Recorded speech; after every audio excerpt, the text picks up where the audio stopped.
Welcome to the Deep Dive. Today, we are really digging into something significant. We're looking at sources arguing that old Hollywood, the institution, is facing maybe the greatest self-inflicted collapse in, well, modern corporate history. Yeah, it's not just a bad quarter or some industry jitters. No, exactly. The argument is structural. The whole centralized thing we called Hollywood, that dream factory, it's apparently crumbling. And that's the key thing to grasp, Ray. We're analyzing the structural demise here. It's not about movies or TV vanishing as art forms. That's not happening. The arts may be finding new avenues. But the business model, the empire, that seems to be eating itself alive. One of the sources really hit me with this personal starting point. They talked about 2014. Yeah. A time when they really bought into the Hollywood dream. They mentioned films like Captain America, The Winter Soldier, John Wick, Interstellar. Pretty great year for movies, looking back. Diverse, high-quality stuff. Totally. It looked like a thriving machine back then. Yeah. But you fast forward just 10 years, and they argue that version of Hollywood. For someone new trying to break in, it just doesn't exist anymore. It went from really hard to get into to, well, functionally an illusion. It's a powerful analogy, like trying to climb a mountain only to find the mountain itself has basically sunk into the whole landscape changed. Right. LA isn't the automatic single place you have to be anymore for entertainment work. And the people who really want to create, they're doing what the source author did. They're leaving the traditional path. Becoming independent creators. YouTubers, maybe. Yeah, finding ways around that old studio system entirely because the system itself is shrinking. That contraction is real, and it's probably where we need to start. Okay, let's get into that structural shift then. Part one, quantifying the contraction and the post-strike shock. We need to look past the feeling and see the hard number. How much is this thing actually shrinking? Well, the industry reports cited, Variety, Hollywood Reporter, Deadline, they paint a pretty stark picture. Stark how? It's the speed, really, and the severity. The landscape isn't just difficult. Sources say it's dissolved. And the metric that just jumps out is production. Okay, this data point genuinely shocked me when I read it. The sources are saying current production level, filming, development, everything, are lower right now than during the peak of the 2023 strikes. Think about that. When writers and actors were literally refusing to work, Hollywood was actually making more stuff than it is right now. After the settlements. How is that even possible? What does that tell us? It screams financial panic, doesn't it? Just absolute anxiety gripping the studios. They're saying this decline marks the second worst quarter in the last 15 years. Wow. And the lowest production levels since the absolute depth of the pandemic lockdowns. Right. But here's the kicker. What? There are no pandemic shutdowns now. There are no major strikes happening right now. Yet the money just isn't flowing to greenlight new projects. The pipeline's drying up. Okay, so we have to connect this to the strikes last year, the economic fallout, because this feels like where the self-inflicted part really kicks in. Definitely. You had the WGA, SAG-AFTRA fighting for, minimum staffing in writers' rooms, better residuals. Things needed to actually survive in a place as expensive as LA. Basic stuff for a creative middle class, seemed reasonable on paper. But the corporate reaction, it wasn't about accommodating that, was it? Not according to these sources. When you force higher pay and mandatory staffing onto a system obsessed with short-term profit, especially one already looking to cut costs... Those workers suddenly become... harder to hire, that's the phrase used. The calculation isn't about the value they bring creatively. It's purely about the increased cost of employing them under the new contracts. That's incredibly cynical. So the fight for fair wages, for stability. Ironically, it seems to have just accelerated the studio's push to eliminate that very middle class. They looked at the new rules and thought, okay, how do we avoid And the answer was automation and just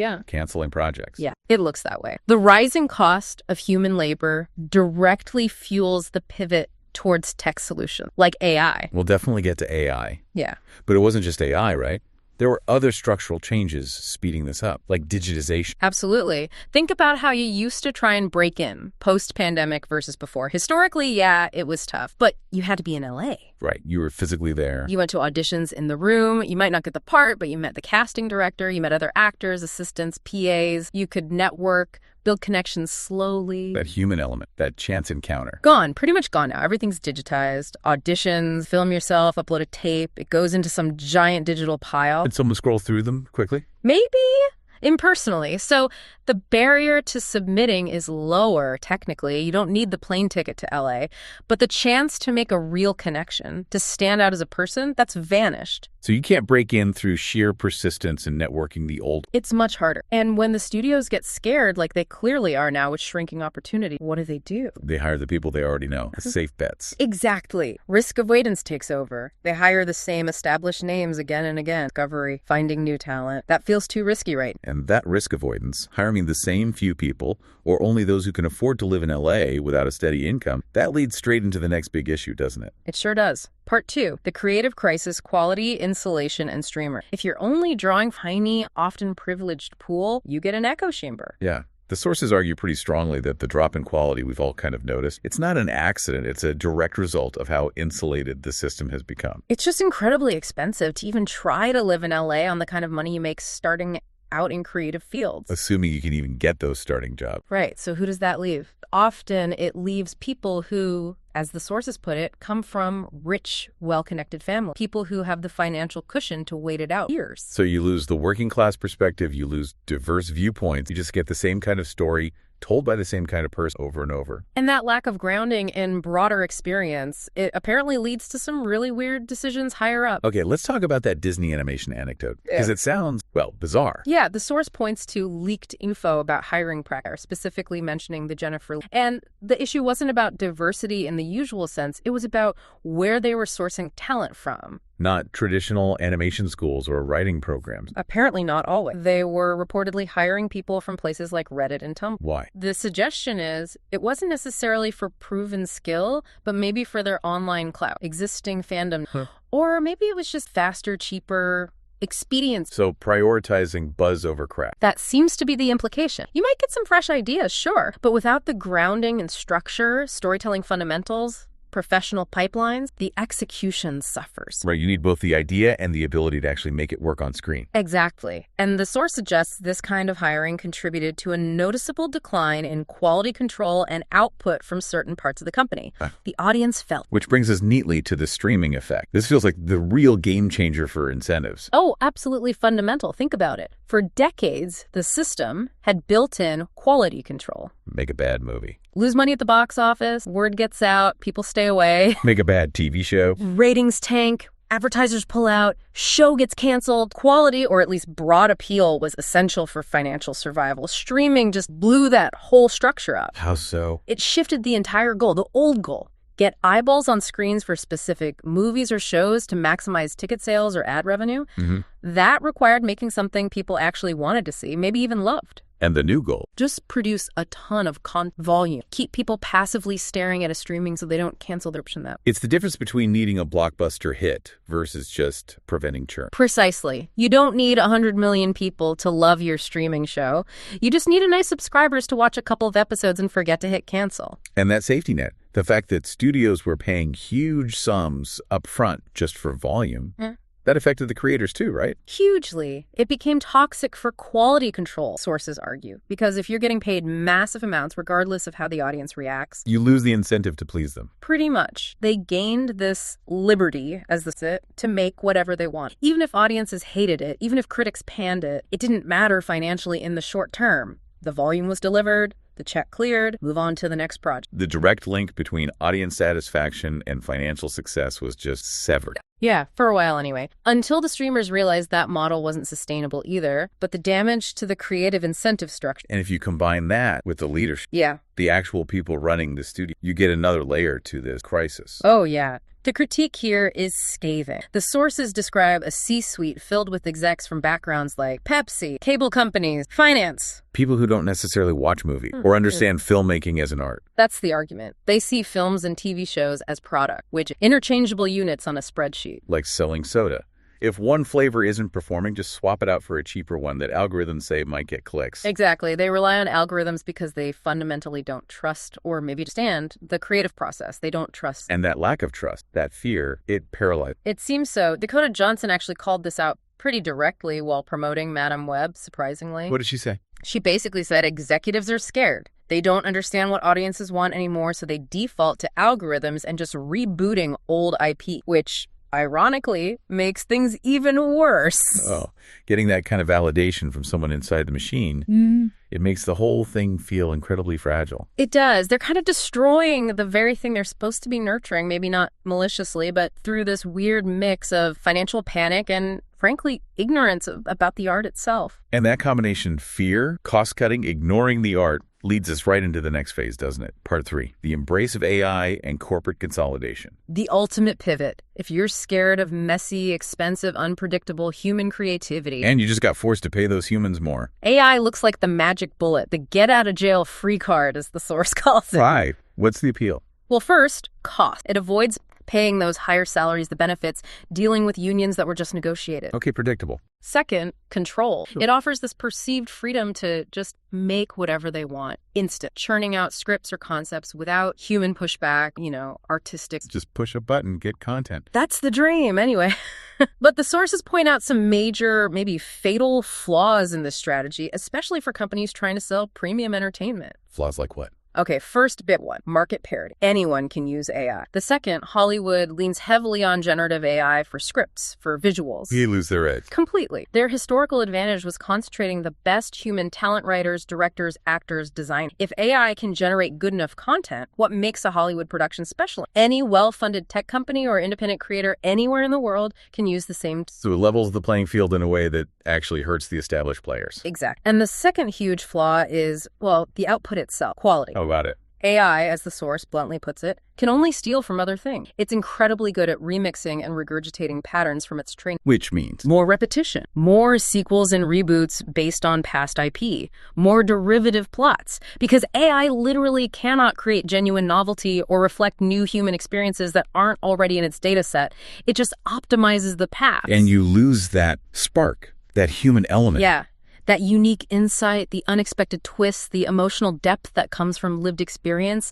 The sources argue it makes the resulting films and shows feel cold, calculated, lacking humanity. Are there examples of this already? Well, the sources mention projects like the upcoming Snow White or Tron Heirs is potentially showing signs of this, where the creative decisions, the scripts feel heavily AI-assisted, leading to something that feels off, derivative, uninspired. And audiences pick up on that lack of real creative fire. Instantly, which just devalues the whole blockbuster experience further. Why pay premium prices for something that feels synthetic? So while AI potentially degrades the creative side, the corporate side is also imploding through consolidation and financial gain. Let's look at Warner Bros. WB. The perfect, painful case study, according to the sources. What's the situation? It's pretty blunt.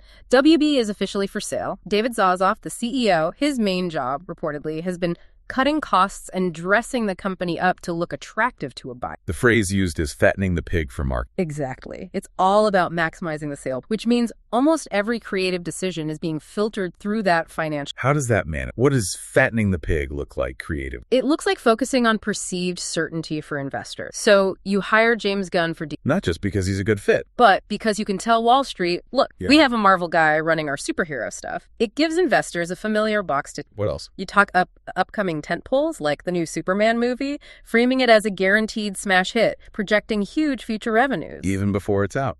Right, and maybe most cynically, you resurrect every single piece of existing IP you can find, often in the laziest way possible, as the new Harry Potter shows, new Lord of the Rings movies, things that don't necessarily need to exist creatively, but they represent known brands. So you can tell the potential buyer, look at all these valuable assets. Yeah. Built-in fan base, ready to be monetized. Precisely. It's not about making great new stories. It's about showcasing the IP library to inflate the company's value for the sale. This feels like it leads directly to a massive consolidation threat. WB is. I mean, it's Warner Bros. It's iconic. Huge. A behemoth. And if it gets sold, Paramount is often cited as the most likely buyer. That's another giant chunk of the industry disappearing into another end. We saw this happen with Disney buying 20th Century Fox, right? What were the consequences? Massive job losses, first and foremost. Huge layoffs as department. Then IP gets locked away or radically changed. Fox Searchlight became Searchlight Pictures. Its identity shifted. Entire slates of movies got canceled.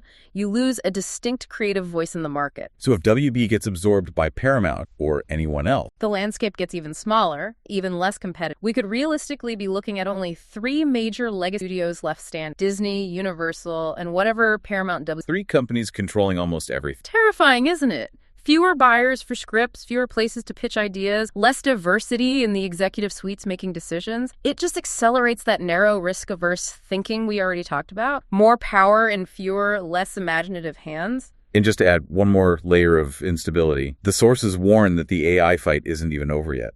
No, apparently not. The suggestion is that the AI issues, how it can be used by studios, how writers and actors are credited or compensated for its use, those things weren't really fully resolved in the last strike agreements. They were kind of kicked down the road, meaning we could be heading for another writer's strike or actor strike, specifically over AI. More shutdowns, more instability. The whole system feels like it's built on shaky. So, okay, we've got economic contraction, creative decay, fueled by insulation and bad incentives, and now corporate consolidation and the looming threat of AI and more strikes. Sounds bleak, irreversible almost. It paints a picture of definite institutional failure, yeah. But that's not the whole story the sources are telling. Right, because this leads us to the final part, the pivot. Part 4, the Phoenix, why the collapse is an opportunity. There's a twist here. A crucial distinction, and it's this. The collapse of the institution called Hollywood is absolutely not the death of movies and TV as art. The source author is pretty clear about this, right? They admit they were never in love with the corporation. Exactly. They were in love with the art, with cinema, with storytelling. And maybe we shouldn't romanticize the old system too much anyway. Definitely not. The sources are quick to remind us old Hollywood was flawed, deeply flawed, full of abusers, opportunists, a system that often treated people, especially below-the-line talent, as completely disposable. Yet, personal stories about agents, managers,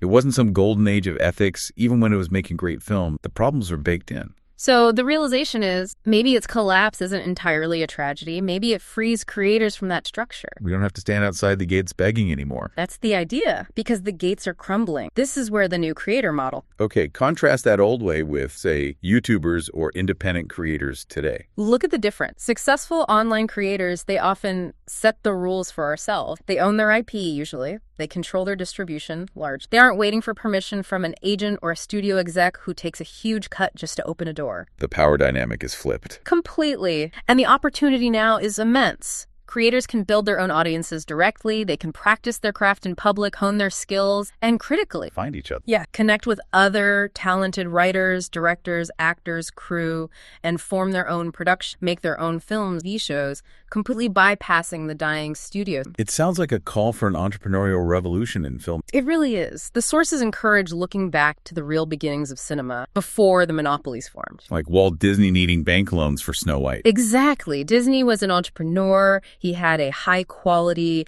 ambitious vision, and he had to go find funding based on the merit of that vision. The goal shouldn't be begging a studio for a green light. The goal is create something so compelling, so high quality, that you can secure independent financing, build audience demand, bypass the gatekeepers entirely. But the big hurdle was always distribution, wasn't it? Yeah. Studios owned the theaters, the TV network. How do independents break that? That's where the real innovation has to happen now, the sources argue. And it is happening. Yeah. We see indie filmmakers using VOD platforms creatively, direct digital releases, but also, crucially, connecting directly with independent theater owners. Skipping the major distributors. Yeah. Companies like Trafalgar Releasing, Fathom Events, they prove you can have theatrical success with specialized content, event screenings. You can rent a cinema for a night, build a grassroots campaign, and give people that shared big screen experience without needing a blessing from Disney or Universal. So the distribution monopoly is cracking too. It seems like it. Which changes the whole leverage game. If traditional Hollywood, because it's so insulated, isn't making movies that reflect your... They go make them yourself. Exact. The tools are cheaper, the distribution paths are opening up, the audience is hungry for something authentic. The hope then is to rebuild a new system. One that actually values the art and the audience. And preserves the important things, like maybe that communal experience of watching a film together in a theater. But doing it through innovation, not through propping up a dying, self-destructive legacy. It's about building something healthier from the ground up. So the ultimate takeaway isn't despair, maybe. It's that the focus was maybe wrong all along. Perhaps. It wasn't about fixing old Hollywood. It was maybe about recognizing it was broken beyond repair. Letting it collapse under its own weight. And then seizing the chance to build something better, more diverse, more audience-focused in the space it... We're watching the end of the centralized gatekeeper era. It's that way. And look, we can't stop the studio heads from making decisions based on fear or spreadsheets that only harm their own. But we can control the response. That's the key. Protect the art form itself. Innovate in how we make and share stories. Focus on quality and connection, not just empty volume. Okay, so let's wrap this deep dive up by circling back to that core argument from the source. It's a cycle, isn't it? A vicious one. Insulation leads to narrow perspective, Which leads to lower quality. Poor quality drives audiences away. Less audience means financial pressure, Financial pressure pushes them to desperate measures like AI and consolidation. which just erodes quality and opportunity further. Rinse and repeat. It creates a vacuum. And nature and art, they abhor a vacuum. Something has to fill that space. The power is shifting. The responsibility maybe is shifting to the independent creator. It looks that way. So here's a final thought for you, the listener, to chew on after. Yeah. If the biggest advantages old Hollywood ever had were, 1, its near monopoly on top-tier talent, and 2, its tight control over distribution. Yeah. And if AI potentially neutralizes that talent advantage by making competence easily replicable, while digital tools and new networks are breaking open distribution, what unique essential value does a legacy Hollywood corporation actually offer anymore? Good question. And maybe more importantly, how fast will whatever advantage they do have left simply erode away now that the barriers for new storytellers, for new entrepreneurs are lower than they've ever been? Something to definitely think about as the credits roll on the old system and we wait to see what the next feature